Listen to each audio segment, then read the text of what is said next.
6:03. Damos la bienvenida a nuestros estudios al congresista Ilich López, tercer vicepresidente del Congreso.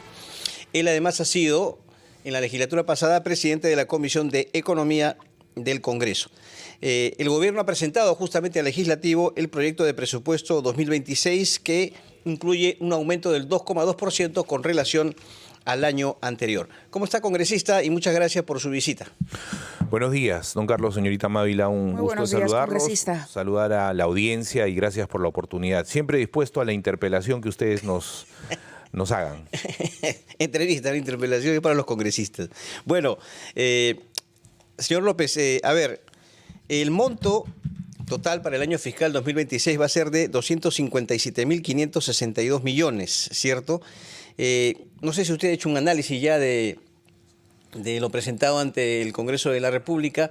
¿Cuál es su opinión y sobre todo, qué opina sobre el porcentaje que se va a ser entregado a los gobiernos locales y regionales? ¿Hay incrementos con relación al presupuesto del año pasado? Sí, efectivamente. Mire, si bien es cierto, se ha incrementado, todos los años hay un incremento del presupuesto nacional. Este año no fue la excepción.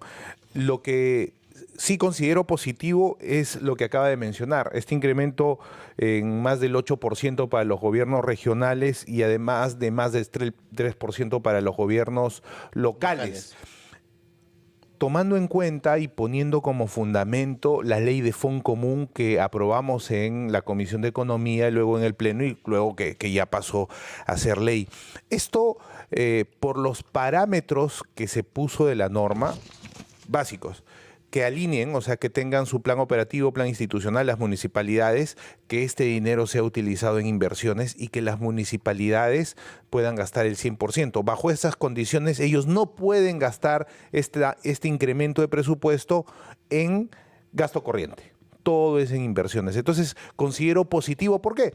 Porque va a ayudar a cerrar las brechas, va a ayudar a direccionar bien el presupuesto y sobre todo va a ayudar a lo que dice la Constitución en la descentralización fiscal que se necesita y que necesita nuestro país, ¿no? Entonces yo considero que es positivo desde ese punto de vista este presupuesto que Ayer conversábamos por la noche en Prueba de Fuego con Diego Macera del Consejo Fiscal y del Instituto Peruano de Economía, y él decía que lo peligroso es cuando uno empieza a analizar los porcentajes, que este presupuesto tiene un peso mayor o le otorga un peso mayor a lo que son gastos en sueldos, digamos, salarios, en particular por todos los aumentos que se han producido.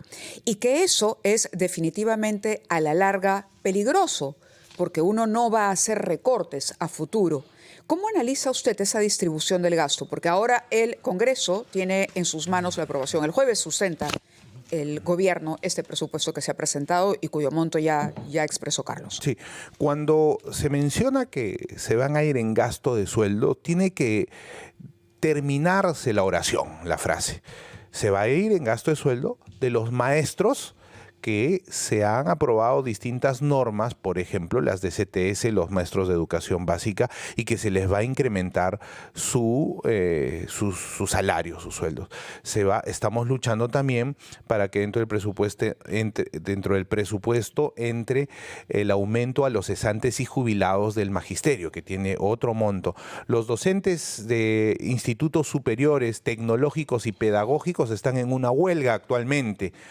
A pesar que ya se aprobó la ley, necesitan su reglamentación. Eso va a generar otro costo al presupuesto nacional.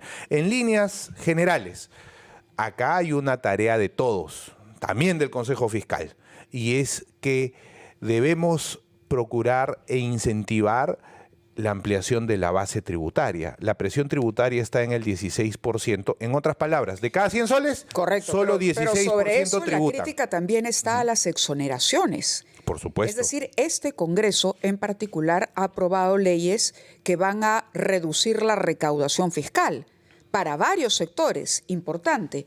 Hoy estábamos revisando información, por ejemplo, está claro, Perú dejará de recaudar más de 26.000 millones de soles en 2026. Beneficios tributarios como exoneraciones y devoluciones que reducen o eliminan el pago de impuestos a ciertos sectores casi se han duplicado en la última década. Cuando se ha planteado determinados temas, por ejemplo, seguramente en ese artículo sale sobre la ley agraria, ¿no? Entonces, la dinamización de la economía corresponde, se necesita hacer un análisis de en general cuánto produce esa economía que va a ser impactada por algún tipo de beneficio o exoneración, porque hay un análisis de costo-beneficio. Particularmente yo considero, en líneas generales, que en el país debe ayudarse más a los formales, porque ¿qué es lo que sucede? Se aprietan a los formales, se ahorcan a los formales y no se hace nada contra la informalidad, que es un problema estructural en el país y que está llegando al 80% en todos los niveles. Entonces, habría que analizar punto por punto el tema de exoneraciones, pero más allá de ello, yo creo que los impuestos deben tender a bajar en líneas generales y ampliar la base tributaria para recaudar mayor cantidad. Y esa es una política pública clara del Ejecutivo y tiene que realizarla. Y en el estudio que usted ha realizado de este proyecto presupuestal, ¿cuál considera que han sido los sectores más beneficiados? Hemos visto, por ejemplo, o hemos comprobado incremento en sectores como salud, educación, transporte, previsión social, orden público y seguridad. Mire, respecto al tema de educación, estos más de 19.000 millones, justo hablábamos en el tema de remuneraciones docentes. Esto va a generar también un impacto económico. ¿Qué pasa? Muchos de los docentes del Perú son los que intervienen en el proceso formativo de los ciudadanos. Entonces, si nosotros hacemos un comparativo, no solo en Latinoamérica, sino a nivel mundial, de cuáles son los sectores que deben desarrollarse más, son justamente los educativos. Y ese sector educación, con maestros bien pagados, definitivamente va a elevar la calidad de educación en el país. Y esa tendencia va a seguir, ¿por qué? Al fin y al cabo, no olvidemos que la economía se mueve por el gasto privado. En otras palabras, se mueve por los sueldos que reciben todas las personas y que hacen directamente en el día a día. Entonces, si bien es cierto, va a haber un incremento en salarios de los docentes, pero ese incremento va a gastarse, van a hacer más emprendimientos, van a endeudarse y eso va a girar la economía de tal manera que haya mayor situación, claro, pero tenemos un contexto internacional que favorece, es decir, motivos para, como también se ha calificado, ser optimistas, digamos. Si yo sé que voy a ganar porque el precio del cobre está alto, entonces de pronto me tomo la licencia y puedo elevar los salarios de distintos sectores, no únicamente del caso de los maestros. Pero luego, cuando esos precios bajen a la larga, ¿cómo hago para justificar un recorte de ese presupuesto? Porque estoy apelando a un periodo de bonanza y de precios altos, pero en un contexto que yo no manejo directamente. Justamente el Parlamento se ha preocupado en esos temas. Primero, la ley de zonas económicas que debe salir ahora, justamente lo que va a ayudar es a hacer lo que los candidatos presidenciales prometen cada 5 años, que es la industrialización del país.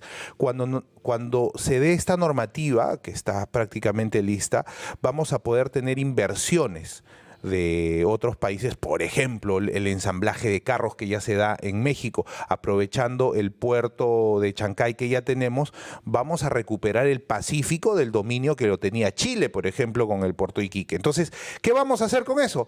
Vamos a industrializar el Perú y lógicamente va a generar más empleo, va a generar más ingresos, se va a dinamizar la economía.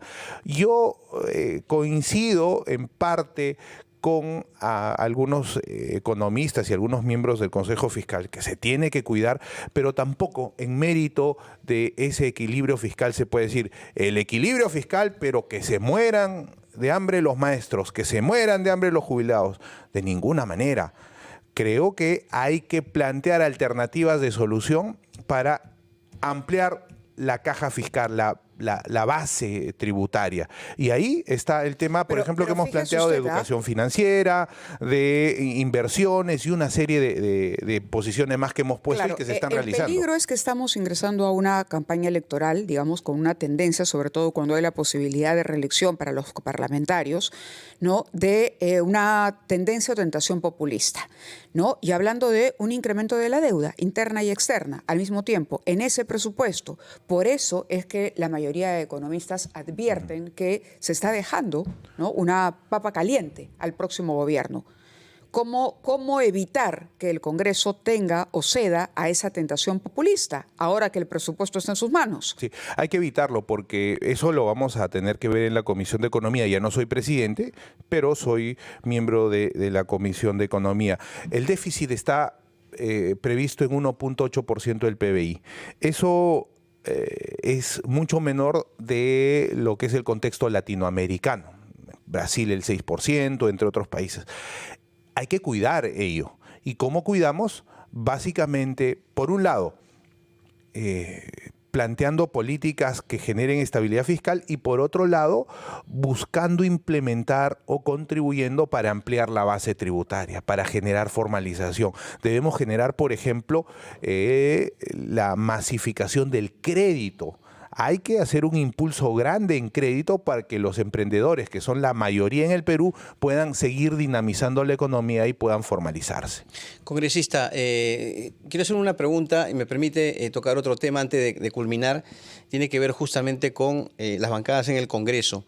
Los congresistas Susel Paredes y Carlos Ceballos han anunciado que están ya a 2 firmas de presentar una moción de censura contra el actual ministro de Justicia, ¿no?, Juan José Santibáñez, por estar en desacuerdo con su nombramiento, ¿cierto?, por los malos resultados que tuvo en el Ministerio del Interior y porque prácticamente su nombramiento es una afrenta al Congreso porque te recuerda que fue censurado como ministro del Interior. ¿Usted le ha llegado esa moción para firmarla? No. Ayer estuve con la congresista Susel y también unos minutos nos vimos con el congresista Ceballos. No me ha llegado. Sin embargo, una opinión que me merece al respecto.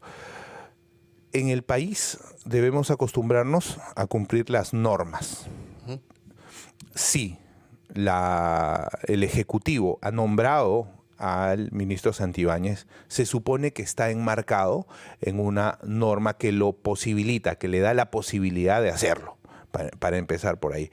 Respecto a los temas políticos, que entiendo va por ahí el tema de los parlamentarios, están en su derecho de presentarlos. Y nosotros, desde la mesa directiva, tendremos que acoger, de acuerdo a reglamento, ¿Usted está de acuerdo con que se concrete una posibilidad así? En líneas generales, señor, yo siempre he estado de acuerdo con las interpelaciones y de acuerdo a ese procedimiento con las censuras que tengan que darse. Entonces, yo creo que son saludables para la democracia siempre. Y desde nuestro espacio, como mesa directiva, nosotros debemos ser responsables de acoger todo y dar en el tiempo estimado por reglamento todos estos pasos. ¿No considera que su nombramiento ha sido una especie de desafío o afrenta al Congreso después que lo censuraron? Mire, puede considerarse de distintas maneras. ¿Usted qué piensa? No, yo como le digo, primero siempre me pongo en lo que es legal. Entonces, si hay un argumento legal, bueno, tendrá ahora que evaluarse a través de la interpelación, la censura, los mecanismos que tenga que darse, la permanencia o no de un ministro. Es legal, pero usted también es político, o sea, podría darnos una opinión. No, por supuesto que soy político. Entonces, yo considero, y le estoy respondiendo claramente, que si ese procedimiento de interpelación o censura va a ir al Parlamento, hay que analizarlo. Hay que analizarlo y yo estoy de acuerdo a favor de todas las interpelaciones que se den. Es más, creo que la bancada de Acción Popular yo voté a favor de la censura del ex ministro del Interior. Estamos en otra etapa y hay que evaluar todos esos temas. Ahora también yo pertenezco a la mesa directiva, donde debemos tener una neutralidad referente al respecto, ¿no? De acuerdo, congresista. Gracias por estar con nosotros esta mañana y vamos a seguir con atención el debate. Que tengan buenos días, muy amable. Al presupuesto. 9:18, pausa y regresamos.